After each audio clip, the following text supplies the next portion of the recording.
The Bible, revered by billions around the world, is a sacred text that has guided human morality, spirituality, and history for millennia. But what if the Bible we know today is incomplete? What if there are books, stories, and teachings that were once considered holy but have since been lost or hidden from the public? These lost books of the Bible have intrigued scholars, theologians, and laypeople alike, offering glimpses into early Christianity and the development of religious texts. This documentary seeks to uncover the mysteries of these lost books, exploring their origins, contents, and why they were excluded from the canonical Bible. The Bible is not a single book but a collection of texts written over centuries. The Old Testament, or Hebrew Bible, was compiled over a long period, with texts that date back as far as 1200 BC. The New Testament, which focuses on the life and teachings of Jesus Christ and the early Christian Church, was written between 50 and 100 CE. However, the process of deciding which books would be included in the New Testament was a complex and contentious one. In the early centuries of Christianity, there was no single, unified Bible. Instead, different Christian communities had their own collections of sacred texts, which they used for worship and instruction. These collections included the Gospels, letters from apostles like Paul, and other writings that claimed to be inspired by God. The process of canonization, or deciding which books would be considered authoritative and included in the Bible, began in earnest in the 2nd and 3rd centuries CE. The early church fathers, such as Irenaeus, Tertullian, and Origen, played a significant role in this process. They sought to establish a set of texts that reflected the true teachings of Christianity and could be used to combat heresies, or false teachings, that were spreading within the early church. The criteria for inclusion in the canon were not always clear-cut. Some books were included because they were believed to have been written by an apostle or someone closely associated with the apostles. Others were included because they had been widely accepted and used by Christian communities for many years.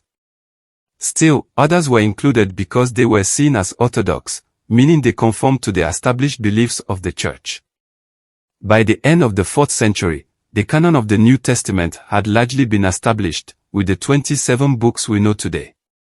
The process was formalized at the councils of Hippo, 393 CE, and Carthage, 397 CE, where church leaders affirmed the list of canonical books. However, this process also meant that many other texts, which were once considered sacred by some Christian communities, were excluded from the Bible. These excluded texts are what we now refer to as the lost books of the Bible. Some of these books were outright rejected by the early church as heretical, while others simply fell out of favor or were lost to history. But in recent centuries, many of these texts have been rediscovered, offering new insights into the early Christian church and its beliefs. Among the most well-known of the lost books are the Apocrypha and pseudepigrapha. These terms refer to groups of ancient writings that were not included in the canonical Bible but were still considered important by some early Jewish and Christian communities.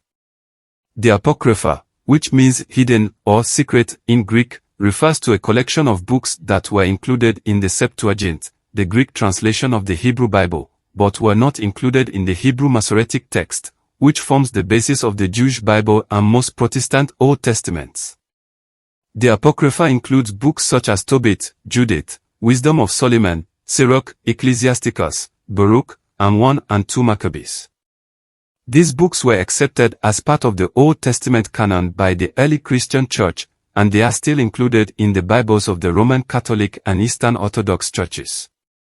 However, during the Protestant Reformation in the 16th century, reformers such as Martin Luther questioned the authority of the Apocrypha, leading to their exclusion from the Protestant Bible. Despite this, the Apocrypha remains an important part of the biblical tradition, offering valuable historical and theological insights. The pseudepigrapha, on the other hand, refers to a collection of ancient Jewish and Christian writings that were attributed to biblical figures but were not actually written by them. The term pseudepigrapha means false writings in Greek, reflecting the fact that these texts were often written under pseudonyms. The pseudepigrapha includes works such as the Book of Enoch, the Assumption of Moses, the Psalms of Solomon, and the Testament of the 12 Patriarchs. While the pseudepigrapha were not included in the canonical Bible, they were highly influential in the development of Jewish and Christian thought. The Book of Enoch, for example, is an ancient Jewish text that describes the fall of the angels and the coming of the Messiah. Although it was not included in the Hebrew Bible, it was widely read in the early Christian church and is even quoted in the New Testament Book of Jude. The Apocrypha and pseudepigrapha represent a fascinating body of literature that offers a glimpse into the religious and cultural world of ancient Judaism and early Christianity. These texts provide valuable context for understanding the development of biblical theology and the diversity of beliefs within the early church. One of the most intriguing discoveries in the study of the lost books of the Bible is the Gnostic Gospels. Gnosticism was a religious movement that emerged in the early centuries of Christianity, characterized by the belief that salvation could be achieved through secret knowledge, or gnosis. Gnostics believed that the material world was created by a lesser, evil deity, and that the true God was a higher, unknowable being who could only be reached through spiritual enlightenment. The Gnostic Gospels are a collection of texts that reflect Gnostic beliefs and teachings.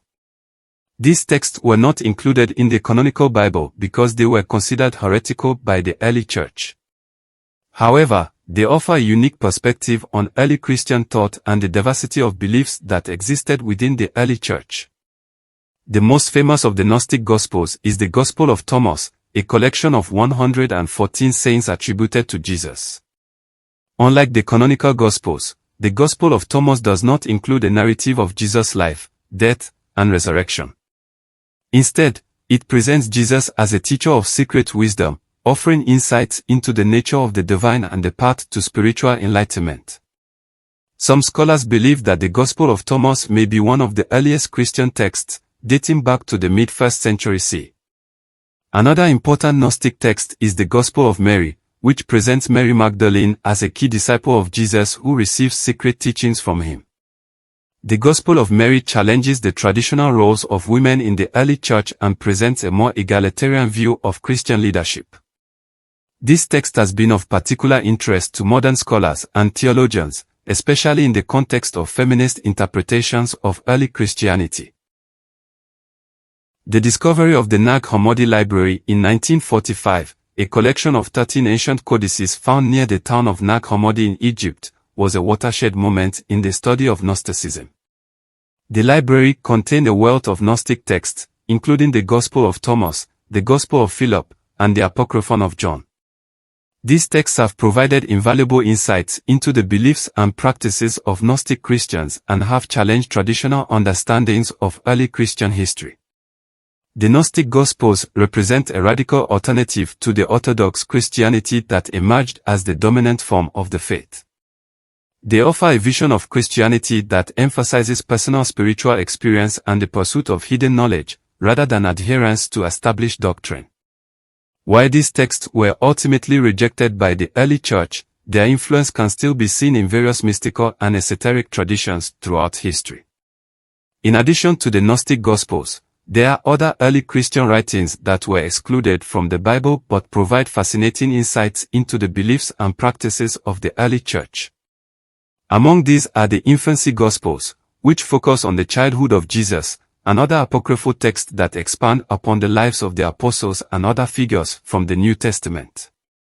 The Infancy Gospels, such as the Proto-Evangelium of James and the Infancy Gospel of Thomas, offer stories about the birth and early years of Jesus that are not found in the canonical Gospels.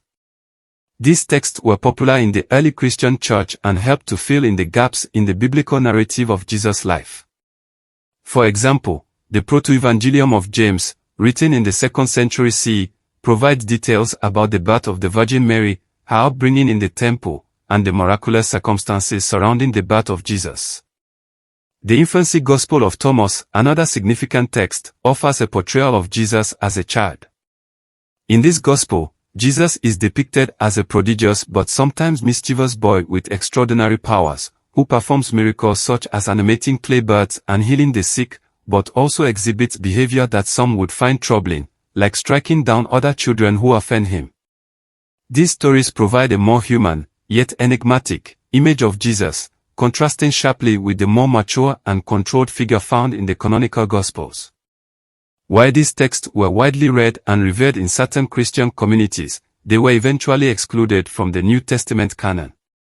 The reasons for their exclusion vary, but generally, these texts were seen as less authoritative or theologically problematic. The Church Fathers who determined the canon sought to include texts that were consistent with established doctrine and that supported the emerging orthodoxy of the Church.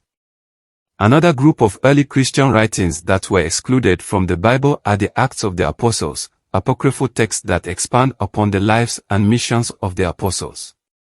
These writings often contain legendary and miraculous accounts that were intended to inspire faith and devotion among early Christians. Examples include the Acts of Peter, the Acts of Paul and Thecla, and the Acts of Andrew. These texts offer rich narratives about the apostles' travels, their encounters with various peoples, and the miracles they performed in the name of Jesus. The Acts of Paul and Thecla, for instance, tells the story of Thecla, a noble woman who becomes a follower of Paul after hearing him preach. Thecla's story is one of unwavering faith, as she faces persecution, attempts on her life, and ultimately becomes a revered saint in early Christianity. This text has been particularly significant in the history of Christian asceticism and the veneration of female saints. The Infancy Gospels and the Apocryphal Acts offer a more varied and colorful depiction of early Christian life and belief than the canonical New Testament. They reflect the diversity of early Christian traditions and the ways in which different communities understood and experienced their faith. While these texts were not included in the official Bible, they have continued to influence Christian art, literature, and spirituality throughout the centuries. The exclusion of certain books from the Bible was not merely a matter of theological differences or questions of authorship, it was also deeply intertwined with the struggle against heresy. As Christianity spread throughout the Roman Empire and beyond, various interpretations and teachings emerged, many of which diverged from what would later be recognized as Orthodox Christianity. The term heresy refers to beliefs or practices that deviate from the accepted doctrine of the Church. In the early centuries of Christianity, there were numerous groups labeled as heretical by the emerging Orthodox leadership. These included the Gnostics, Marcionites, Montanists, and others who held views that were considered incompatible with the teachings of the apostles. One of the most influential heretical movements was Gnosticism, whose beliefs, with their emphasis on secret knowledge and the dualistic view of the material and spiritual worlds, posed a significant challenge to the early Church. The Gnostic Gospels, as well as other texts associated with this movement, were among those most aggressively suppressed by church authorities. Another important figure in the history of early Christian heresy was Marcion of Sinope, a 2nd-century theologian who proposed a radical reinterpretation of Christianity. Marcion rejected the Old Testament entirely, viewing the God of Israel as a lower, wrathful deity distinct from the loving God of the New Testament. He also created his own canon, which included only a modified version of the Gospel of Luke and 10 of Paul's epistles, excluding texts that he believed were too influenced by Jewish thought. Marcion's teachings gained a significant following, but they were ultimately condemned by the early Church. His ideas were seen as a threat to the unity of the Christian faith, and his version of the Bible was denounced as heretical. The Church's response to Marcionism was one of the factors that led to the formalization of the New Testament canon, as church leaders sought to establish a definitive collection of texts that could be used to counter heretical interpretations. The suppression of alternative texts was not limited to Gnostic and Marcionite writings. Other groups, such as the Montanists, who believed in new prophetic revelations, and the Ebionites, who held onto Jewish Christian practices, also produced texts that were excluded from the canon and labeled as heretical. These groups were often marginalized or persecuted, and their writings were either destroyed or hidden away. For many centuries, the lost books of the Bible were largely forgotten, existing only in the form of a few obscure references by early church fathers or in the traditions of isolated Christian communities. However, the modern era has seen a remarkable resurgence of interest in these texts, fueled by a series of extraordinary discoveries. One of the most significant of these discoveries occurred in the late 19th and early 20th centuries, when archaeologists and scholars uncovered ancient manuscripts that had been hidden away for centuries. Among these were the Dead Sea Scrolls, discovered in the Qumran caves near the Dead Sea in the 1940s and 1950s. The Dead Sea Scrolls, which date back to the 2nd century BC to the 1st century CE, include copies of books from the Hebrew Bible as well as a wealth of other Jewish texts that were previously unknown. The Dead Sea Scrolls have been invaluable in shedding light on the diversity of Jewish thought during the Second Temple period and the context in which early Christianity emerged. While the scrolls themselves are not lost books of the Bible in the Christian sense, they include texts that were considered authoritative by the Qumran community, some of which offer parallels to Christian teachings. Another groundbreaking discovery was the Nag Hammadi Library. Found in 1945 by a farmer in Upper Egypt, this collection of 13 codices contained a wealth of Gnostic texts, many of which were previously known only by name or through references in the writings of church fathers. The Nag Hammadi texts, which include the Gospel of Thomas, the Gospel of Philip, and the Gospel of Truth, have revolutionized our understanding of early Christian diversity and the development of Gnostic thought. In addition to the Dead Sea Scrolls and the Nag Hammadi Library, other discoveries of ancient manuscripts have contributed to our knowledge of the lost books of the Bible. The Oxyrhynchus Papyri, a vast collection of ancient texts found in an Egyptian rubbish dump in the late 19th and early 20th centuries, has yielded fragments of early Christian writings, including apocryphal gospels and letters. One of the key theological questions raised by the lost books is the issue of authority. If these texts were once considered sacred by some early Christian communities, why were they excluded from the canon? And what does their exclusion say about the process by which the Bible was compiled? These questions have led some scholars to re-examine the criteria used by the early church to determine the canon and to consider the possibility that the Bible, as we know it, represents only a portion of the early Christian tradition. The lost books have also inspired a renewed interest in esoteric and mystical traditions. The Gnostic texts, in particular, have been embraced by various spiritual movements that emphasize personal spiritual experience and seek knowledge beyond traditional religious structures. The teachings found in texts like the Gospel of Thomas and the Gospel of Mary have resonated with those who are drawn to a more introspective and individualized approach to spirituality. This resurgence of interest in Gnostic and other esoteric traditions has contributed to the broader spiritual landscape, influencing everything from New Age movements to contemporary Christian mysticism. Some modern Christian denominations have begun to reconsider the boundaries of their canon, exploring the possibility of including some of these lost texts in their liturgies or teachings. While such moves are still relatively rare, they reflect an ongoing dialogue within the Christian community about the nature of Scripture and the role of tradition in shaping faith. Archaeologists and scholars continue to search for new discoveries that could further illuminate the early history of Christianity and Judaism. Each new find has the potential to reshape our understanding of the biblical world, providing fresh insights into the beliefs, practices, and experiences of ancient peoples. In addition to physical discoveries, advances in technology are also playing a role in the ongoing search for the lost books. Techniques such as multispectral imaging, which allow scholars to read previously illegible texts, and digital humanities projects that compile and analyze ancient manuscripts, are opening up new avenues of research. These tools are helping scholars to uncover hidden layers of meaning in ancient texts and to bring to light previously unknown works. The rediscovery of these texts has not only provided new insights into early Christianity but has also sparked renewed interest in the question of what constitutes Scripture. The fact that these texts were hidden away for so long, only to be uncovered in the modern era, has led some to question whether the biblical canon as we know it is truly complete or whether there are still other lost texts waiting to be found.